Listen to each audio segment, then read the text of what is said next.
everyone. Lovely to see everyone here. Now I think you have a much better understanding of what the CELTA is, thanks to Georgiana's presentation. And now we put theory together with practice in our little demo input session. And it's going to be about classroom management. And I think if you remember Andrew, when he was talking, he said something about teaching in Athens, and that being a good chance for him to, let's say, refine his skills in managing his classroom. So my first question to you is this. What exactly is classroom management? Well, on the slide, you're going to see 5 pictures related to classroom management. All you have to do is look at them and for 30 seconds, try to figure out how they are all related to this.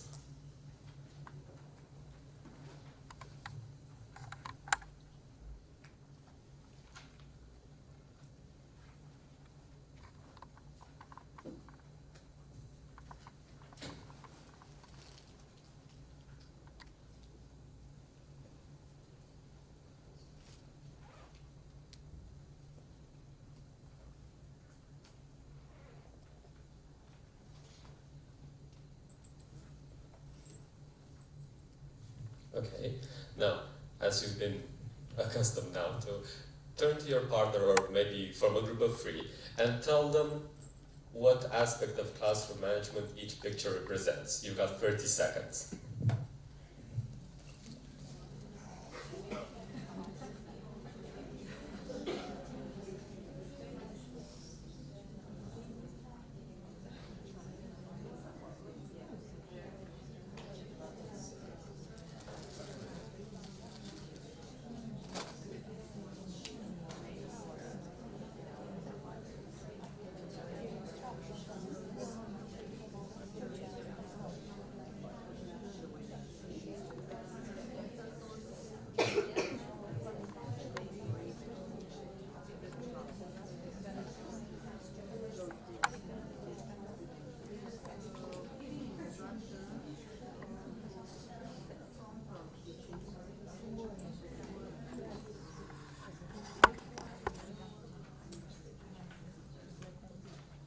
Thank you. Okay, can we hear some ideas? What's the first one? Okay. Explaining the task. Any other ideas? A supportive teacher. What do you mean supportive? In what way? So it's a kind of teacher who goes there and help the children when they need. Monitoring activities. It's monitoring activities. Yeah. Kind of what you said, going there and helping, or just seeing what the students are doing, if they're doing the task. How about the second one? Giving instructions. Clear instructions. Clear instructions, yes, that's what we strive for, of course. Number 3? Sorry? Setting a rate, the way the students sit down. Right. To arise. Setting up. Louder. Yeah, so you kind of got the idea. It's Class arrangement. forming groupings, arranging class students in the classroom, kind of like when you were coming in, Georgiana kept asking you, come closer, make sure you're sitting next to someone else. That's what we do as teachers, don't we? Number 4, obviously. Managing. Trying to explain the results. There was an idea over there? Managing the class. Catching the attention of your students.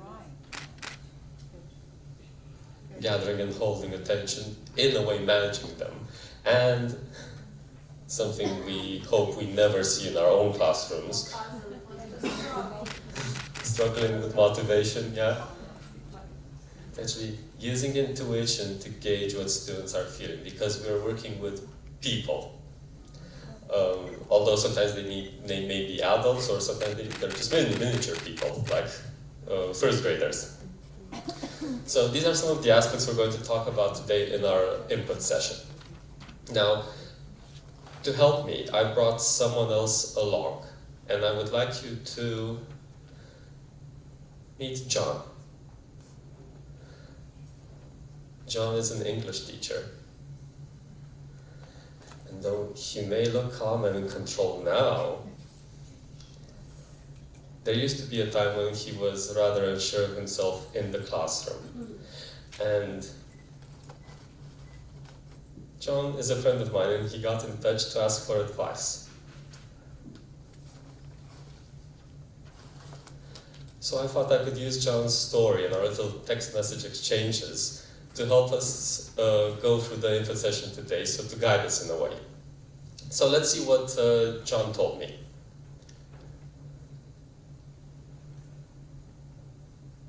So he just started teaching, but there was a little problem. Is it okay if I read it out loud so the people at the back can also understand the message? Well, the thing is, I wanted to do an activity with one of my groups, and as I was getting things started, my students weren't following. It went rather badly, and I don't know why. Any advice? To which I said, well, John, it looks like you got the problem with setting up the tasks.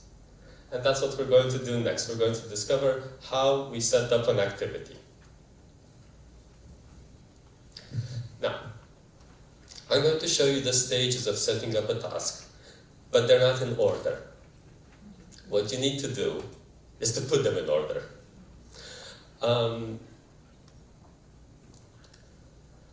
These steps are in sets on the slide. I'll show you one example. The thing is, you don't need to switch the order of the stages in the set. So the way you find them there is how you need to use them later. Alright? Now, I'm going to show you the rest of the sets, and take 30 seconds to decide what order you put them in.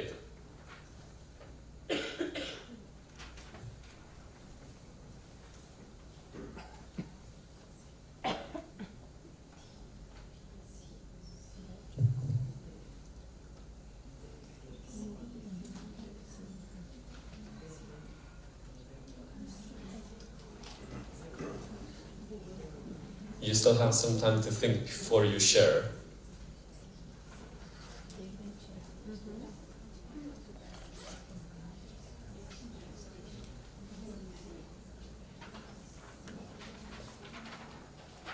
Okay, now you can tell your group if you haven't already.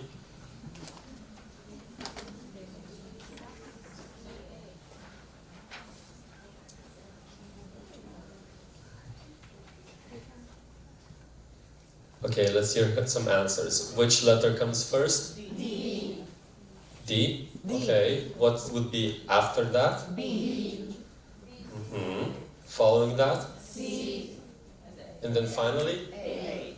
Indeed. Well done. So these are basically the steps we need to take when we set up any kind of activity in our class. And we use this to make sure that everything is crystal clear for the students. And not only for them, it's for us as well. Because if you don't know what steps you're supposed to take, then you'll have a hard time trying to tell the group what they have to do. Now I have some questions for you. Why should we demonstrate and do an example of the task with our group? What would be the benefits of that? To make sure that the students understand what they have to do. Any other ideas? So it's to make sure they understand. You don't have too many questions, but I just do now. So we avoid the, so what do we have to do again? Moments. It's basically because a demo is worth 1,000 instructions. Because by doing, we see that, oh, okay, it's clearer now than when I listen to some instructions. Question for you is, let's imagine we have a handout that we need to give our students. Why is that step all the way here? Why don't we give it out earlier than this? Because they stop paying attention to what you're saying.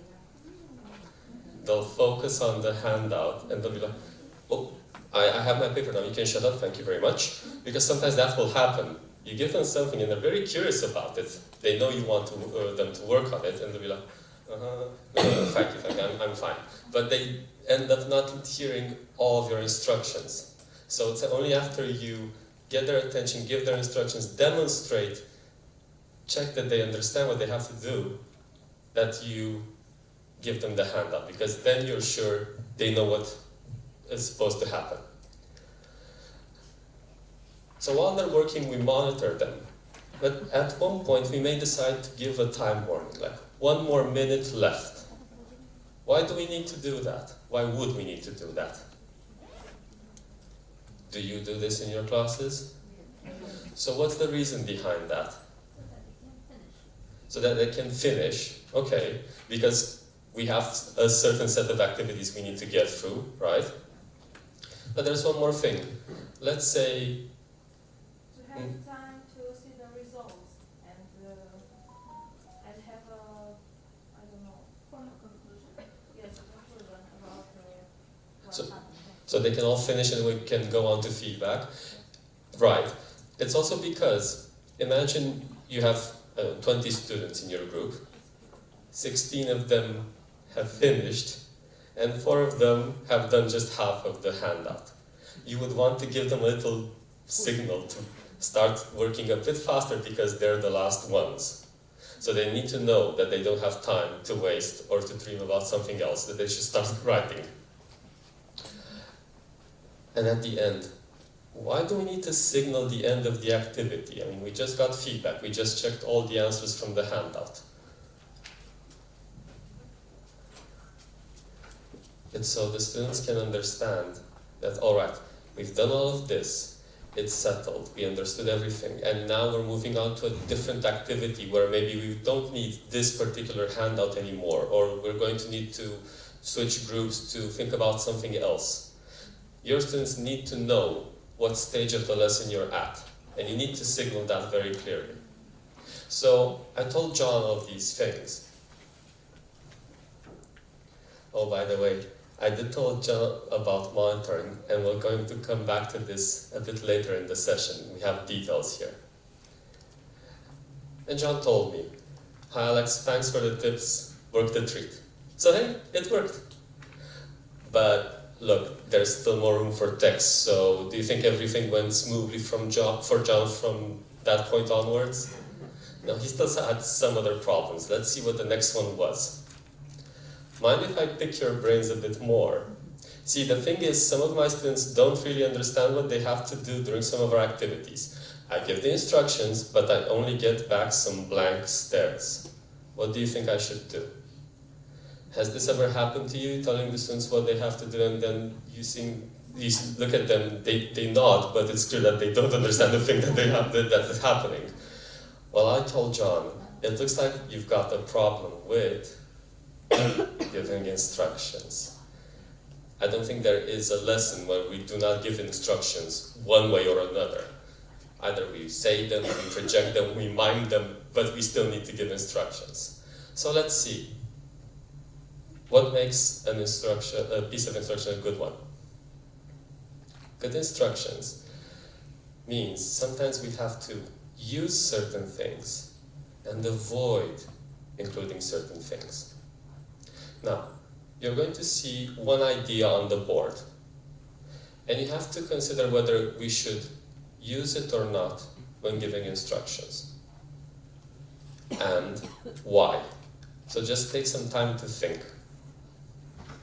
It says there, polite imperatives. For example, please stop. Should we use or avoid that?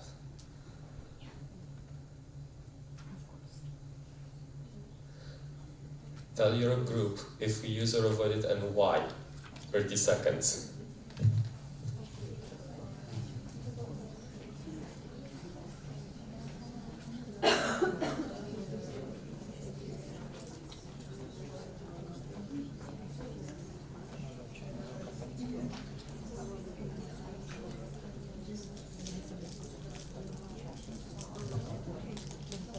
Okay, let's see. Use or avoid. Why is that?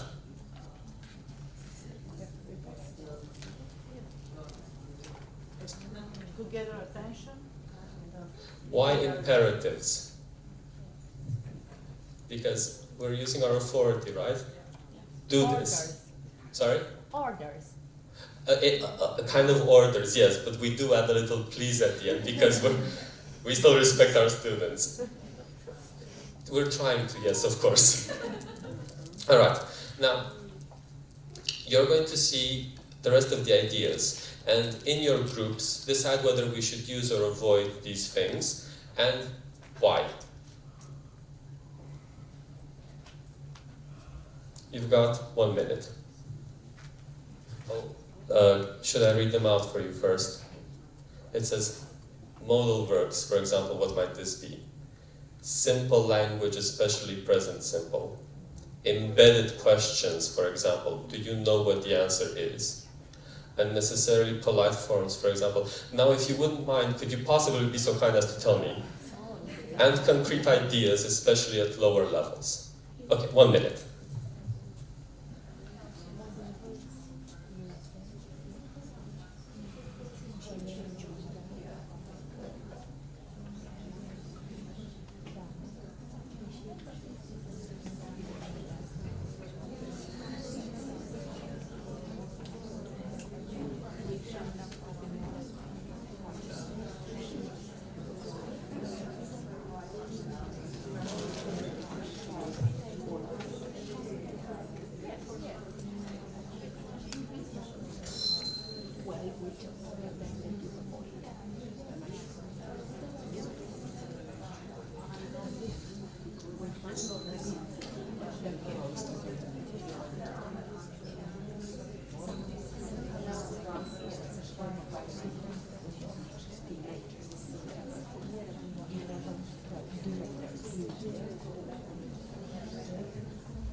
Thank you. All right. Now we're going to check, but I'd like us to have a little fun while we do that. We're going to use our hands to say what we think. If you think one of the ideas should be used, give me a thumbs up. If you think we should avoid it, what do you show me? So we're going to be, I'm involving the audience in giving instructions. This is the technique. So we're going to be Roman emperors, right? Yes? Or, okay. Now, the thing is, there's so many of us, I would have liked us to play it like a little timed competition. We would have seen who was the first one to raise their hand and give us the answer, so they would get extra points. This would be a bit difficult to manage now, but we will try. First person to show me the correct answer gets 2 points from me. The others, 1 point if they're correct. The prize is eternal glory because we are in Roman times. Now, one of the ideas will be highlighted. That's the one you need to give me the answer to. But they won't be highlighted in order, of course. It's a game. So, ready? How will I see your answer? Do you just hold your hand in your lap or do you raise your hand? Okay. Get ready. No. Okay, I think you were the first one, but you changed your answer in the meantime. So, majority was, show me again?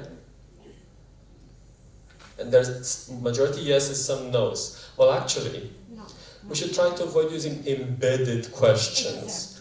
Because sometimes They're ambiguous. they're a bit ambiguous, of course. How would you simplify this question? What's the answer? Of course. Yes. It helps us speak less. And yes, well that's fine. So those of you who showed thumbs up, 1 point, couldn't identify the fastest one. Next one. Yes. So majority say yes. I absolutely agree. You get 2 points. Why concrete ideas? As opposed to abstract notions? Especially at lower level. No. So kids might ask why, and then you end up explaining it. You need to be very specific and clear, and they process concrete ideas much faster than abstract ones. When you're teaching higher levels, okay, that's a different situation. Lovely. Next one.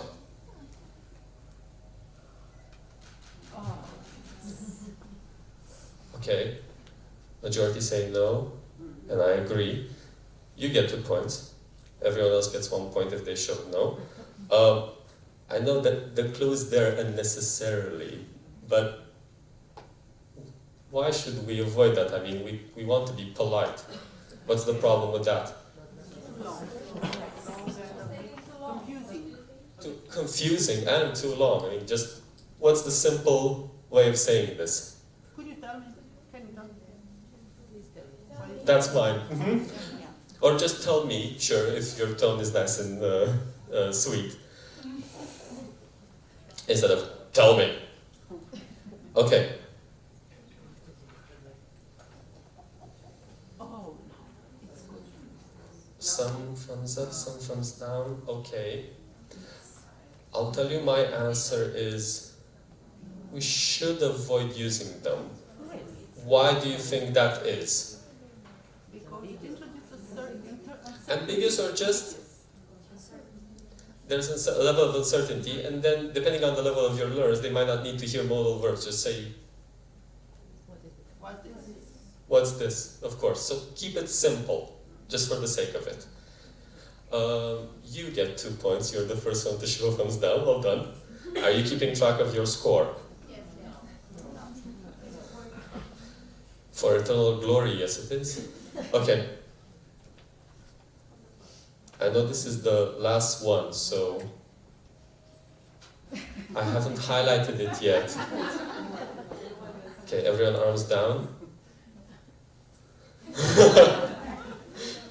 Okay, a resounding yes we should. And it's kind of connected to concrete ideas and the rest of the things we've talked about. The simpler we speak, the faster our students understand. And there was someone around here who was first. I can't remember the face, so someone gets 2 points. Yeah, that was you. 2 points. Well done. And the rest of you won. So, is anyone brave enough to tell us how many points they have? 100. And me being a very nice teacher and trusting you, I will believe your answer, whoever said that. So you win the game. Congratulations, eternal glory. So I told John that these are some of the things she should take into consideration when giving instructions. And he said, well, obviously, Alex, thanks, it worked. I managed to make my instructions much clearer. But then, look at this. John said that he recorded some of his lessons. He just used his mobile phone to do that. And he watched them at home. And he heard himself say this during one of the lessons. Now, my question to you is, what is wrong with the instructions you're going to see on the board?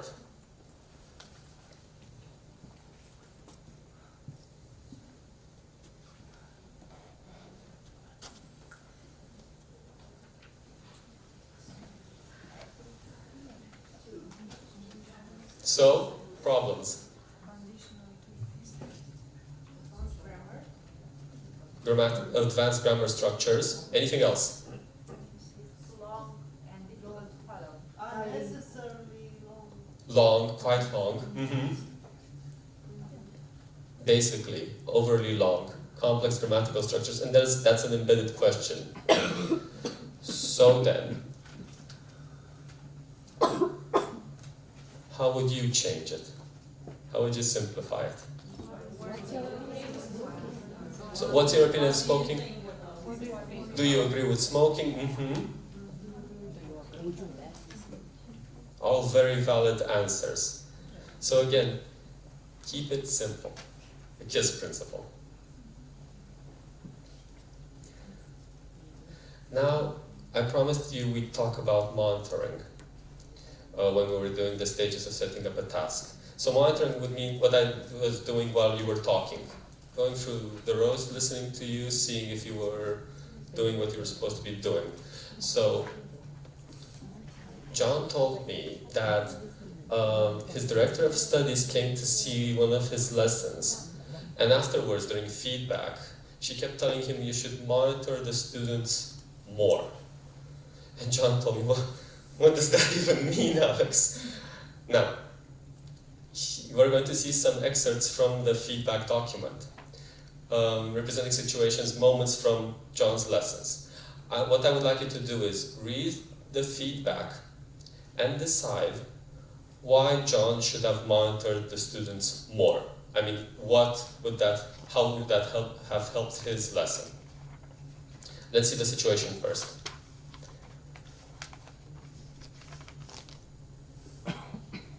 So the students are working on a handout, the teacher doesn't monitor, he keeps asking the students, are you ready? And he keeps asking, are you ready? Are you ready now? How about now? Tell your partner why John should have monitored them.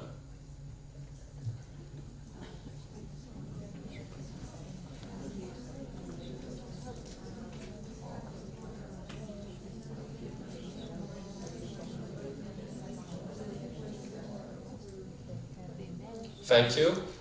Any ideas? To see how they are progressing with their work, to help them Yes? Because you can see. Exactly. Let's set a timer and say 1 minute or 30 seconds, and all the students know what to do. Exactly. So see how much time the students still need to finish, and this is your opportunity to inject pace. This means saying, okay, 30 seconds left, because you see the majority have finished. 2 or 3 stragglers, they need to be told we're going to be checking the answers soon, so better hurry up. Next situation. The students are given a revision activity. They must fill in some gaps with the past continuous. The students' work, the teacher, that's John, doesn't monitor. During class check, the teacher discovers half of his students use the present continuous to fill in the gaps, not the past. Why should John have monitored? You can shout out ideas now, yeah? To make sure they're on task. We agree? And this didn't only happen to John, it happened to me sometimes as well, a long, long, long time ago. Because students, as well intended as they are, you tell them clearly, use the past continuous. This is what we've been studying for the past month.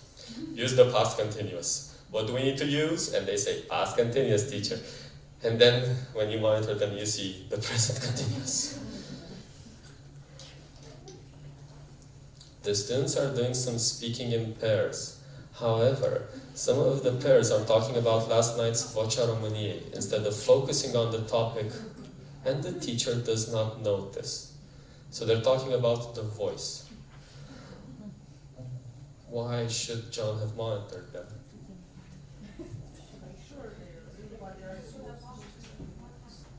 So to make sure that they're actually talking about what they were supposed to be talking, or to just ask them, so tell me what happened. Yes, because then they know that you were paying attention to them when they spoke. Ah, okay, so it's a bit of a, oh, you heard that. I usually give them the stare and indicate the task again. So that's true. Monitor to make sure students are on task, no matter how heartbroken they are, their favorite contestant didn't make it to the finals. Or you should ask yourself, am I being engaging enough? Do the students want to talk about my topic or something more relevant to them? And then, if you can change your lesson a bit and have them talk about the voice if you like it. Now, sometimes there are other little problems that could happen during a lesson. Well, I say problems, but actually they're kind of, let's say, little puzzles for you to solve, so you make sure your teaching skills are improved next time. So what we're going to do is, you're going to see either a dialogue or a teacher speaking, right? You're going to read their lines. And then underneath, you see 3 potential classroom management problems. What you need to do is decide which of those 3 represents the problem you've just read. So for example, teacher says, so what's the answer? Student answers, she had gone home. We need to use the past perfect to emphasize anteriority. And the teacher says, good, everyone understands, then obviously. Now I'll show you the 3 problems, decide which one this is. Is it only reacting to the fastest students? Talking too much when it's unnecessary, or over politeness? Don't say anything yet, just think.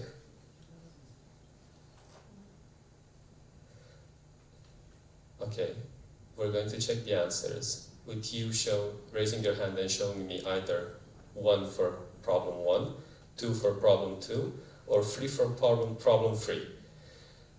It's not a timed competition this time, so show of hands, 1, 2, or 3. Indeed, it is 1. So what's the problem here? So one of the students got it, and we say, okay, yeah, you got it, means everyone else understood. Is that true? No. So we should try to avoid flying with the fastest, so to speak, because everyone there needs our attention, and we need to make sure that everyone understood. Next problem. Teacher says this. So now what I'm going to do is, I'm going to move my chair over here and sit down and just get comfortable. And now I'm going to tear up these pieces of paper. And I had to use these because I couldn't get any cards. So I found these at the back of the teacher's room. And I'm going to tear them up now. And now that I've done that, what I'm going to ask you to do is... show of hands. Is it not monitoring, narrating what you're doing, or repeating the students' answers? 2. And V for victory, you're right. Sometimes we find ourselves doing that and we don't even realize. Do the students need to hear all of this? No. Definitely not. I think even if someone else was there in the classroom with you, another teacher, they wouldn't want to hear all of this. You need to be short and to the point. Student, I am feeling bad. My grandfather died last week and... No, not die, say died, because it's in the past. Is it not checking understanding of instructions, talking too much, or not listening? Lacking empathy. Lacking empathy. Well, do you think this teacher actually lacks empathy, or are they just fixated on their job at the moment? Robot type. So, what they're doing is, well, they're trying to correct their students' language. But are they doing that in a sensitive way? No. So, remember, we're all people in the classroom, okay? Considering this, I would let them say anything, in any tense, it wouldn't matter. Because the student then needs a sympathetic ear, not an English teacher. And sometimes we need to be all of these things during our lessons.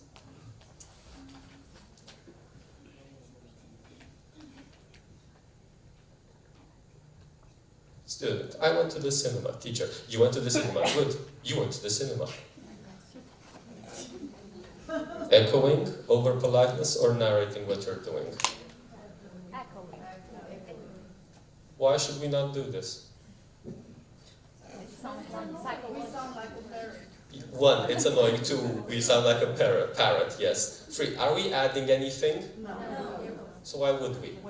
However, there are occasions like I've done today when I repeated some of your answers because sometimes the people at the back can't hear. So if you do it then, fine. If you do it without realizing, someone should tell you and you should stop.